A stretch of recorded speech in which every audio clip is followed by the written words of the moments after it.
இந்த மயில் எங்கள் வீட்டுக்கு டெய்லி வர்றது தான். எப்போவுமே 2, 3 வரும். இப்போ வந்து ஒன்றே ஒன்று மட்டும் வந்திருக்கு.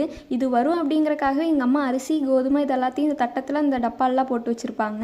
இந்த தட்டத்தில் இருக்க கோதுமையும் அரிசி, கோதுமையெல்லாம் ஒன்று விடாமல் சாப்பிட்ரும். ஆனால் அந்த டப்பாவில் இருக்கிறதை மட்டும் சாப்பிடவே சாப்பிடாது. இந்த கோதுமை அரிசியெல்லாம் இது மட்டும் சாப்பிடாது. நிறைய குருவிக சாயந்தரம் அப்புறம் காலையில் நேரத்துலலாம் வரும். அது போக அணில் எப்போ பார்த்தாலும் இங்கே நல்லா சாப்பிட்டு விளையாடிட்டே தான் இருக்கும். காகத்துக்கு நம்ம சாப்பாடு வச்சாலும் காகம் சாப்பிட்றதுக்கு முன்னாடி இந்த அணில் வந்து காலி பண்ணிட்டு போயிடும். இந்த மயில் எங்கள் வீட்டுக்கு வந்துச்சுன்னா இதனோட டார்கெட் 2 தான். ஒன்று பச்சை மிளகா செடி, இன்னொன்று கீரை. அந்த கீரையில் பாலக்கீரை அப்படின்னா வந்து இந்த மயிலுக்கு ரொம்ப பிடிக்கும் போல்.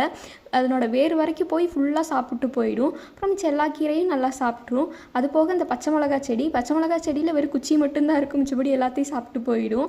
நாங்கள் எங்களுக்காக கீரை பச்சை மிளகாயெல்லாம் போடுறோமோ இல்லையோ இதுக்காக போட்டாகணும். எங்கள் வீட்டுக்கு வர்ற இது பேர் வந்து நாங்கள் மயிலன் அப்படின்னு வச்சுருக்கோம்.